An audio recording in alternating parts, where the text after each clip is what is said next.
രാജസ്ഥാനിലെ റായ്പൂരായിരുന്നു നേഹ ഗോയലും അവരുടെ ഭർത്താവായിട്ടുള്ള രാകേഷ് ഗോയലും താമസിച്ചിരുന്നത്. ഇവർക്ക് 2 കുട്ടികളായിരുന്നു ഉണ്ടായിരുന്നത്. 8 വയസ്സായിരുന്നു മൂത്ത കുട്ടിക്ക്. മൂത്തത് ഒരു പെൺകുട്ടിയായിരുന്നു, രണ്ടാമത്തതും ഒരു പെൺകുട്ടിയായിരുന്നു. എന്നാൽ ആ കുട്ടിക്ക് വെറും 4 മാസം മാത്രമേ പ്രായമുണ്ടായിരുന്നുള്ളൂ. മഹിക എന്നായിരുന്നു ആ ചെറിയ കുട്ടിയുടെ പേര്. ഈ ഒരു രാകേഷിൻ്റെയും നേഹയുടെയും കാര്യം പറയാന്നുണ്ടെങ്കിൽ രണ്ടുപേരും നല്ല റിച്ച് ആയിട്ടുള്ള ഫാമിലിയിൽ നിന്നുള്ള ആളുകളാണ്. അപ്പോൾ രാകേഷിൻ്റെ ഫാമിലിയുടെ ഒപ്പമായിരുന്നു ഇവർ താമസിച്ചിരുന്നത്. അതൊരു കൂട്ടുകുടുംബമായിരുന്നു. വലിയ 3 നിലയുള്ള വീട്ടിൽ ഏകദേശം ഒരു 10-35ഓളം മെമ്പേഴ്സ് ആയിട്ടായിരുന്നു അവർ താമസിച്ചിരുന്നത്. ഇവരുടെ ലൈഫ് നല്ല ഹാപ്പി ആയിട്ട് ഇങ്ങനെ പോവുകയായിരുന്നു. എന്നാൽ ഓഗസ്റ്റ് 26, 2016 ഉച്ചതിരിഞ്ഞ ഒരു സമയത്ത് നേഹ ഒച്ചയെടുക്കുകയാണ്. എന്താന്ന് വെച്ച് കഴിഞ്ഞിട്ടുണ്ടെങ്കിൽ മഹികയെ കാണാനില്ല.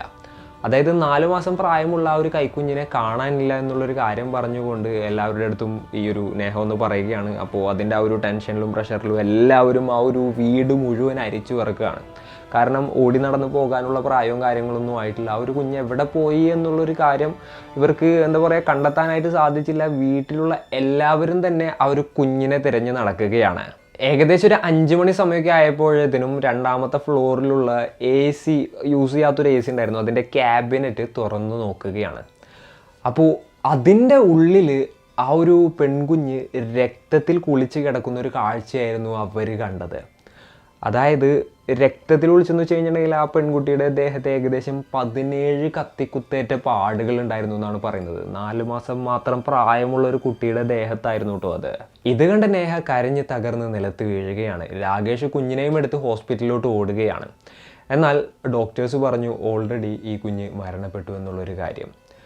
അപ്പോൾ അതിനുശേഷം ഈ ഒരു രാകേഷിൻ്റെ ഫാമിലി മെമ്പേഴ്സ് പോലീസിനൊക്കെ വിവരം അറിയിച്ചു. പോലീസുകാർ ഈ ഒരു കേസ് അന്വേഷണം ആരംഭിക്കുകയും ചെയ്തു.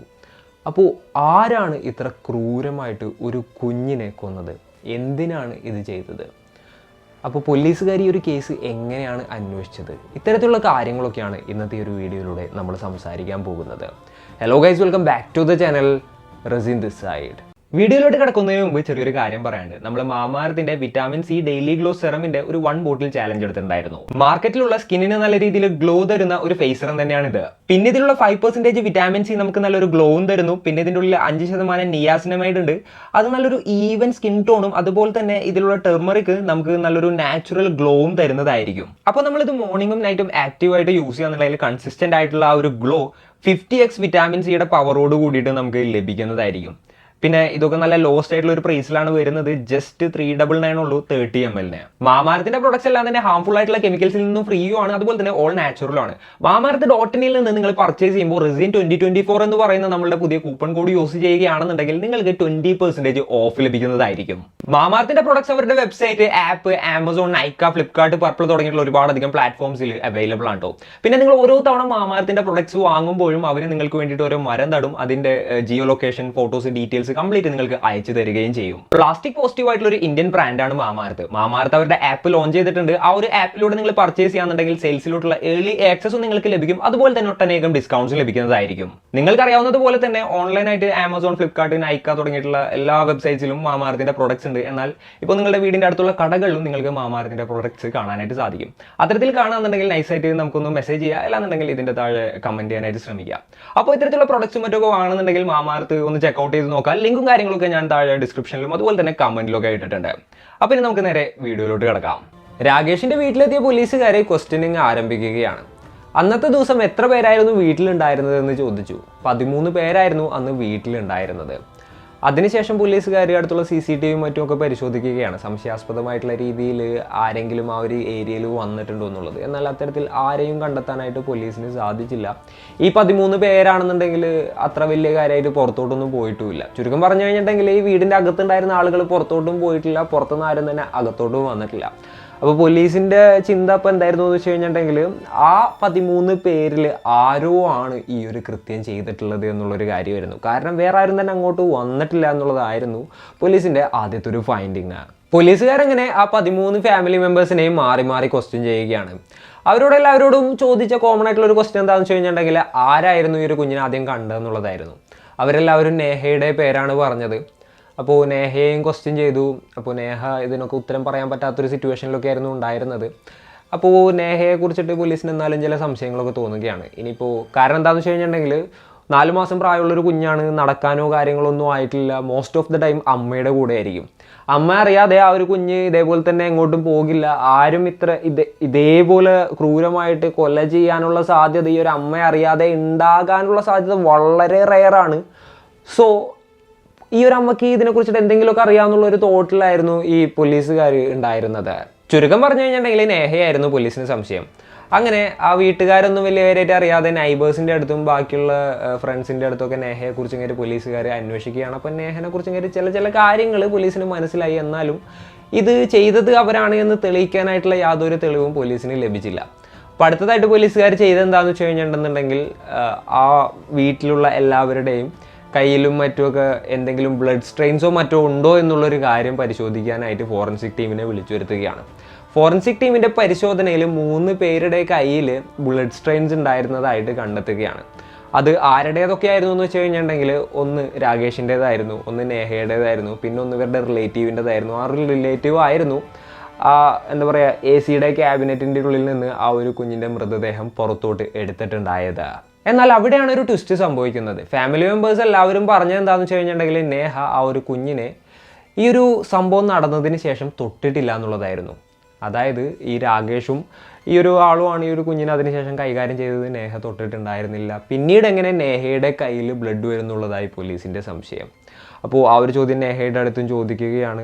നേഹയാണ് ചെയ്തതെന്നുള്ളൊരു കാര്യം ഏകദേശം പോലീസിന് ഉറപ്പായിരുന്നു. എന്നാലും ഇത് നേഹയുടെ വായിൽ നിന്ന് തന്നെ വരണമല്ലോ. എന്നാൽ ഈ ചോദ്യമൊക്കെ കേട്ടപ്പോൾ നേഹ ഒന്നും പറയാതെ മിണ്ടാതെ ഇരിക്കുകയാണ്. അങ്ങനെ ആ ഒരു നേഹയുടെ മുറിയും കാര്യങ്ങളൊക്കെ പോലീസുകാർ കൂടുതൽ വ്യക്തമായിട്ട് പരിശോധിക്കുകയാണ്. അപ്പോൾ ഒരു തുണിയിൽ പൊതിഞ്ഞ ഒരു എന്തോ കിടക്കുന്നത് പോലീസിൻ്റെ ശ്രദ്ധയിൽ പെട്ടു. അത് എടുത്ത് നോക്കിയപ്പോൾ അതൊരു കത്തിയായിരുന്നു. പിന്നെ പോരാത്തതിന് ബാത്റൂമും കാര്യങ്ങളൊക്കെ ഫോറൻസിക് ടീം വന്നിങ്ങായിട്ട് പരിശോധിച്ചപ്പോൾ അവിടെ ബ്ലഡിൻ്റെ ചെറിയ സ്ട്രെയിൻസും കാര്യങ്ങളൊക്കെ ഉള്ളതായിട്ട് അവർക്ക് മനസ്സിലാവുകയാണ്. അപ്പോൾ ആ ഒരു കത്തി മർഡർ വെപ്പൺ ആയിരിക്കും എന്നുള്ളൊരു കാര്യം പോലീസുകാർ അസ്യൂം ചെയ്യുകയാണ്. അപ്പോൾ അവിടെ ബ്ലഡ് സ്ട്രെയിൻസും ഉണ്ടല്ലോ. അതുകൊണ്ട് തന്നെ ഈ ഒരു സ്ത്രീയെ അവർ അറസ്റ്റ് ചെയ്യുകയും ചെയ്തു. തനിക്കിതിൽ യാതൊരു പങ്കുമില്ല എന്നുള്ളൊരു കാര്യം നേഹ ആവർത്തിച്ചു പറഞ്ഞു. എന്നാൽ പോലീസുകാർ അവർ കണ്ടെത്തിയ തെളിവുകളെല്ലാം തന്നെ നിരത്തുകയാണ്. അവസാനം സമ്മതിക്കുകയല്ലാതെ നേഹയ്ക്ക് വേറെ നിവൃത്തി ഉണ്ടായിരുന്നില്ല. തൻ്റെ കുഞ്ഞിനെ കൊലപ്പെടുത്തിയത് താനാണെന്നുള്ളൊരു കാര്യം ആ ഒരു സ്ത്രീ സമ്മതിക്കുകയാണ്. 35 വയസ്സുള്ള നേഹ ഗോയലിൻ്റെ കാര്യം പറയുകയാണെന്നുണ്ടെങ്കിൽ ഡൽഹി ബേസ്ഡ് ആണ്. BA ലിറ്ററേച്ചർ ആയിരുന്നു അവർ ചെയ്തിട്ടുണ്ടായിരുന്നത്. അതിനുശേഷം അവരുടെ ഫാമിലി മെമ്പേഴ്സ് ഇതുപോലെ തന്നെ ഒരു കല്യാണാലോചന നോക്കുകയാണ്. നല്ല റിച്ച് ആയിട്ടുള്ളൊരു ഫാമിലി ആയിരുന്നു. അപ്പോൾ അവരുടെ ആ ഒരു സ്റ്റാറ്റസിനൊത്തിട്ടുള്ളൊരു ഫാമിലി തന്നെയായിരുന്നു നേഹയുടെ ഫാമിലി നോക്കുന്നുണ്ടായിരുന്നത്. അങ്ങനെയാണ് ഈ ഒരു രാകേഷിൻ്റെ കല്യാണാലോചന വരുന്നത്. അവരുടെ ഫാമിലിയുടെ ഭാഗത്തുനിന്ന് നോക്കുകയാണെന്നുണ്ടെങ്കിൽ അവർ നല്ല റിച്ച് ആയിട്ടുള്ളൊരു ഫാമിലി ആയിരുന്നു. അങ്ങനെ 2 ഫാമിലികളും തമ്മിൽ ഇഷ്ടപ്പെട്ടു. അതിനുശേഷം ഇവരുടെ വിവാഹം നടക്കുകയും ചെയ്തു. അതിനുശേഷം ഇവർക്ക് ഒരു കുഞ്ഞും പിറന്നു. അത് ഒരു പെൺകുഞ്ഞായിരുന്നു. അങ്ങനെ അവരുടെ ലൈഫ് നല്ല രീതിയിൽ മുന്നോട്ട് പോയി. 7 വർഷം കഴിഞ്ഞു. അപ്പോഴാണ് ഈ ഒരു നേഹ വീണ്ടും പ്രഗ്നൻ്റ് ആകുന്നത്. ഈ ഒരു സമയത്ത് നേഹ പ്രതീക്ഷിച്ചിരുന്നത് ഒരു ആൺകുട്ടിയെയാണ്.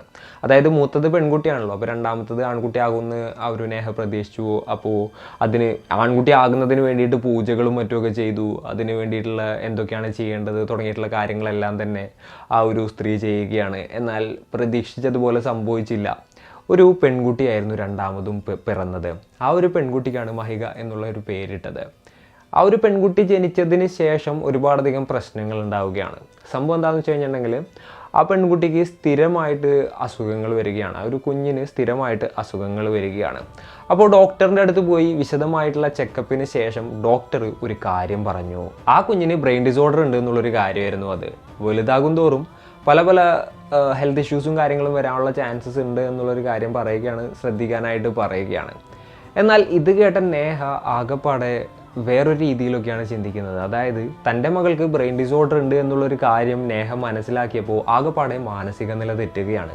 അതുപോലെ തന്നെ വലുതാകും തോറും പലതരത്തിലുള്ള ഫിസിക്കലായിട്ടുള്ള പ്രശ്നങ്ങൾ വരാനുള്ള ഒരു സാധ്യതയുണ്ട് എന്നുള്ളൊരു കാര്യം കൂടെ ഡോക്ടേഴ്സ് പറയുകയാണ്, കൂടുതലായിട്ട് ശ്രദ്ധിക്കാനും പറയുകയാണ്. ചുരുക്കം പറഞ്ഞു കഴിഞ്ഞിട്ടുണ്ടെങ്കിൽ ആകെപ്പാടെ ഭ്രാന്ത് പിടിച്ചൊരു അവസ്ഥയിലൂടെ നേഹ എത്തുകയാണ്. താൻ ആഗ്രഹിച്ചത് ഒരു ആൺകുഞ്ഞിനെയാണ്, തനിക്ക് കിട്ടിയത് ഒരു പെൺകുഞ്ഞാണ്. എന്നാലും പോട്ടെ എന്ന് വിചാരിക്കാം. എന്നാൽ ഈ ഒരു കുഞ്ഞ് കാരണം തനിക്കും തൻ്റെ ഫ്യൂച്ചറിൽ ഒരുപാടധികം പ്രശ്നങ്ങൾ ഉണ്ടാകും എന്നുള്ളൊരു ചിന്തയും കാര്യങ്ങളൊക്കെ വരികയാണ്. അങ്ങനെ ഇരിക്കുകയാണ് അടുത്ത ആ ഒരു പ്രശ്നം ഉണ്ടാകുന്നത്. അതായത് വീണ്ടും ആ ഒരു കുഞ്ഞിന് വയ്യാതാകുന്നത്. ഇതെന്നാന്ന് വെച്ച് കഴിഞ്ഞിട്ടുണ്ടെങ്കിൽ ആ കുഞ്ഞിനെ കാണാതായ അതേ ദിവസം തന്നെയായിരുന്നു കേട്ടോ. അങ്ങനെ നേഹ ഒരു കുഞ്ഞിനെയും കൊണ്ട് ഇതേപോലെ തന്നെ ഹോസ്പിറ്റലിലോട്ട് പോയി. അതിനുശേഷം തിരിച്ചു വന്നു.